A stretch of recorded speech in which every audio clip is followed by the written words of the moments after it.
Building topic pillars is the best way to grow traffic to your website as well as to build new relationships with potential prospects.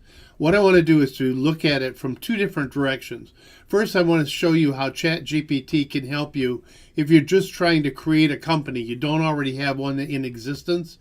And then I'm going to show you how ChatGPT can help you build these topic pillars and hub content if you have an existing organization. Then in later videos, I'll actually show you how to build blogs, podcasts, and videos that you can use to create the content to put around your pillars. So let's get started.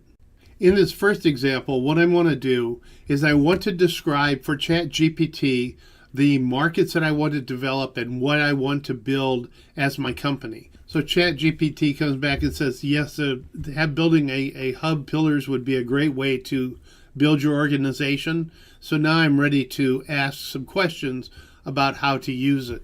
So the first thing I asked it is, what would be some good hub pillars that I could create for my target market? And so as you see, it's listing out a large number of them, many of which are going to be in my area of specialization, and some are outside of that, but we'll explore both. Tell me more about social media marketing. What would be some of the topics that I would want to build around this if it was one of the hubs I was building for my organization? To show how ChatGPT can help you actually build out your content, I wanted to show you a detailed outline of one of the hub topics. So it's giving me a step-by-step outline of what it would put into a blog or a video on content creation. While I liked ChatGPT's recommendations, I also wanted to build a topic hub around ChatGPT and how marketers could use it.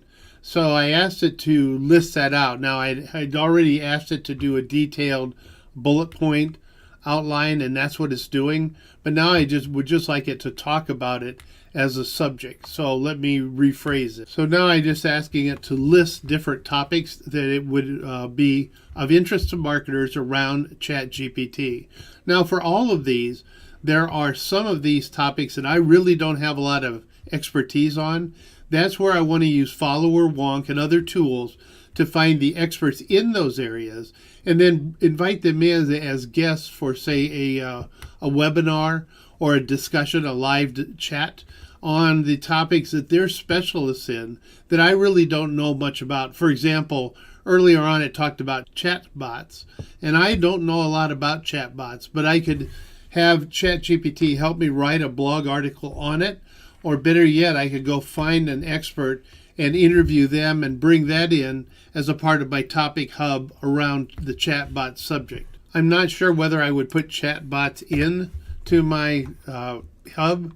So what I'm asking it to do is to go through, and it talked about chatbot best practices. What are some of the best practices? And I could keep boring down into the subject until I found something that I could publish or something that would be of interest. All of the different topics that you see here would really be of interest to my target market. The question is, do I want to put it into my pillars and attract people to it, or should I get an expert to help me out, or do I even want it at all? You're always going to have to make those calls as you're going through and building out the pillars you want.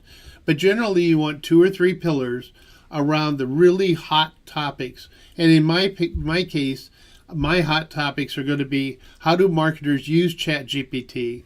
And then what is in an effective digital marketing or social media marketing strategy? In this example, I'm building the topic hubs for a company that already has its own product lines. It's Go Hydrate.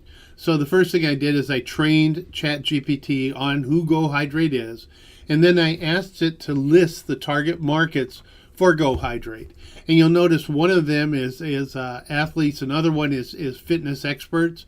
And so I'm going to take those two and see what sort of topic hubs I could build around them. I asked ChatGPT to look at athletes and fitness experts and to give me a list of some of the key topics of importance to those markets. So I said, well, if you're going to build some topic hubs for my company to attract new prospects to the site, what would they be? And so here are some of the major hub topics that it would recommend. And I like a lot of these. I think hydration, sports performance would really attract the groups. Athletic stories and testimonials makes a lot of sense. We could go do that. Health and wellness also will bring in the target market. So here it's given us 5 really good topic hubs that I could build content around. So let's just take one of them and build it out a little bit. What would be important topics in a hydration hub? And so it's going to go through and list out different things. And each one of these topics here, I could make into a blog. I could make it into a podcast. I could make it into a video. If it's a topic that I'm not that expert in, I could bring in an expert and do a live chat or do a webinar. So I have basically any media that I want to use could be used to fill in the topic hub. That's why when I showed you the topic hub, it had different symbols around it, because it doesn't have to be one media. It can be whatever media you want to develop. Okay, so basically what I wanted to do next was, I said I really like the idea of having a blog on proper hydration techniques. What would you put in the blog? And so as you see here, it's giving me the outline of the blog. Now in the next video, I'll actually have it write the blog for you.